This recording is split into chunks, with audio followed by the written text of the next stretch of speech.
တငယ်ချင်းတွေနဲ့ share လုပ်ငန်းတစ်ခုခုလုပ်မယ်ဆိုရင်မလုပ်သင့်ဘူးပြောကြတယ်ဗျဒီချက်အနေနဲ့ရော share လုပ်မယ်ဆိုလို့ရှိရင်ဘယ်လိုအရာတွေကိုသတိထားပြီးဆက်ဆံတင်လဲအကျိုးအမြတ်ကစအချင်းချင်းကြားဘယ်လိုစီးတွေထားတင်လဲဗျနော် okay အဲ့တော့မိကွန်းလေးပေါ့နော်မိကွန်းကောင်းလေးဟဲ့လားအဲ့တော့တငယ်ချင်းကတငယ်ချင်းအလုပ်ကအလုပ်ပဲအမတော့သူနဲ့ဘယ်လိုပဲအလုပ်လုပ် YCI နဲ့အလုပ်လုပ်လဲအဲ့လိုပဲသွားမှာပဲအဲ့တော့အလုပ်ကိစ္စတည်အလုပ်ကိစ္စပဲအလုပ်ကိစ္စရဲ့ဂတိကဝတ်တည်အလုပ်ကိစ္စပဲအဲ့ဒီဂျားမှာရှိတဲ့တငယ်ချင်းဆိုတဲ့ relationship နဲ့ကတော့အလုပ်လုပ်မှာမဟုတ်အလုပ်ဆိုတဲ့အလုပ်သဘောရ relationship နဲ့ပဲအလုပ်လုပ်မှာအဲ့တော့အကျိုးအမြတ်လည်းထုံနည်းတူစွာပဲသူဘယ်လောက်ထည့်ထားလဲသူဘယ်လောက်ပါမှာလဲသူပါတဲ့ဘွားနေသူပါဆက်နဲ့ရမယ်ဟိုဘက်ကသူကိုဘယ်လောက်ပါမှာလဲအဲ့ဘွားနေပါဆက်ရမယ်ရှုံးရင်အတူတူမြတ်ရင်အတူတူပဲဒါအလုပ်သဘောရပဲအဲ့တော့အလုပ်တွေလုပ်တဲ့အခါမှာတတ်နိုင်သလောက် relationship တွေကိုဘေးချိတ်ထားတာကောင်းတယ်သိလားအဲ့တော့ဆက်ဆံရေးတွေအလုံးမဟုတ်တဲ့ဆက်ဆံရေးတွေပေါ့နော်ဘေးချိတ်ထားတာကောင်းအဲ့တော့တငယ်ချင်းနဲ့မဟုတ်ပါဘူးလင်မယားနှစ်ယောက်လုံးမယ်ဆိုရင်ရောဟုတ်လားအဲ့တော့ဗာလေရီးစားနှစ်ယောက်သမီးစားနှစ်ယောက်လုံးမယ်ဆိုရင်ရနော်သမီးစားနှစ်ယောက်ကောင်းလေးနဲ့ကောင်းမလေးပတ်စံနေတူတူစုအနာဂတ်အတွက်တအိုးတိမ်ထူထောင်မှုပတ်စံနေတူတူစုကြအလုပ်တွေတူတူလုပ်ကြပြက်လဲပြက်သွားဘယ်သူသိမ်းသွားမှာလဲ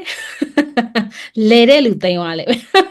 ဟုတ်လားလဲတဲ့လူသိမ်းသွားလေပဲနော်အဲ့တော့လဲတဲ့လူကကိုဖြစ်ပါစေတို့ပါတော့အဲ့လိုမပြောဘူးနော်ဟုတ်လားအဲ့လိုမပြောဘူးအစကတည်းကဒါတွေကစီးနေပေါင်းနဲ့ရှိတယ်အဲ့တော့ဒါလေဒီတကယ်ပြောတာအမတို့ဟိုဒီမိသားစုမှာဆိုလဲအဲ့တိုင်းပဲ family မှာဆိုလဲအဲ့တိုင်းပဲအလုပ်လုပ်ပြီးဆိုရင်သားသမီးနဲ့မိဘဆိုတာမျိုးမဟုတ်အလုပ်လုပ်ရင်အလုပ်ပဲအမဖေလည်းလို့ပဲအမလည်းလို့ပဲအဲ့တော့ဘယ်သူနဲ့ဖြစ်ဖြစ်ကအလုပ်ဆိုရင်အလုပ်သဘောရပွပွင့်လင်းလင်းဆွေးနွေးတဲ့နဲ့ဘာတွေလိုအပ်လဲလို့မေးပွပွင့်လင်းလင်းဆွေးနွေးတဲ့နဲ့ကိုဘက်ကပေးနိုင်တာသူရနိုင်တာနှစ်ဖက်မျှတဖို့လိုတယ်ကိုဘက်ကပဲတာနေပြီသူဘက်ကပဲနာနေလို့လည်းမရအောင်သူဘက်ကပဲနာနေပြီကိုဘက်ကပဲတာနေလို့လည်းမရအောင်နော်မျှတရှိဖို့လိုတယ်ပွပွင့်လင်းလင်းဆွေးနွေးတဲ့နဲ့အဲ့ဒါလိုအပ်တဲ့အချက်တွေငွေကြေးနဲ့ပတ်သက်လို့ရှိရင်တေချာစီမံခန့်ခွဲပါတေချာကိုင်းတွေပါတေချာကိုင်းတွေပါဘာနဲ့ပတ်သက်လို့အမဖေစီမှာမ share ထည့်မယ်ဆိုရင်တော့မှလေတွက်တေချာတွက်ကိုအုံနှောက်လေးနဲ့တွက်နိုင်တဲ့ဖေးလောက်တော့မတွက်နိုင်ဆိုပေမဲ့ကိုအုံနှောက်လေးနဲ့ကိုပမာဏတစ်ခုလောက်တော့တွက်နိုင်ရတယ်ကွာသိလားအဲ့တော့ကိုကဒီလုံးလုံးလို့ရှိပြီးတော့ဒီမှာတောင်းတင်နေမဲ့ပတ်စံဒီကိုအတိုးနဲ့တွက်ပေါ့နော်အမတော့အတိုးနဲ့အခြေခံပြီးတွက်တာအဲ့အတိုးကို base လောက်ထားပြီးတော့3လကြာမယ်ဆိုလို့ရှိရင်ကိုဘယ်လောက်ရနိုင်လဲဒီကနေပြီးတော့အဲ့အတွက်ဒီမှာထားလို့မြတ်နိုင်ချေအမြတ်တကူက3လကြာရင်ရောဒီလောက်မြတ်နိုင်ရဲ့လားအဲ့ဒါမျိုးပြန်ချိန်ရတာမျိုးရှိရပေါ့နော်ဘတ်ပေါင်းဆောင်ကနေစဉ်းစားပြီးတော့မှဆုံးဖြတ်တာကောင်းတယ်တဲ့ပြီးနောက်တစ်ခုပြောအောင်မယ်သိလားမင်းတို့ကတော့ YCI ဖြစ်တဲ့အတွက်မင်းတို့ဘက်ကနေတော့သူများကိုဂျင်းထဲမှာမဟုတ်ဒါတော့အမယုံကြည်တယ် YCR ဖြစ်လာပြီဆိုရင်ပြီးတော့အထူးသဖြင့်ဒီနေ့ဒီအချိန်ဒီနေရာမှာရှိနေတဲ့ YCR တွေဖြစ်နေခဲ့ရင်ပို့ပြီးတော့ယုံကြည်တယ်personality အရာတော့ YCI မှာပြဿနာမရှိတော့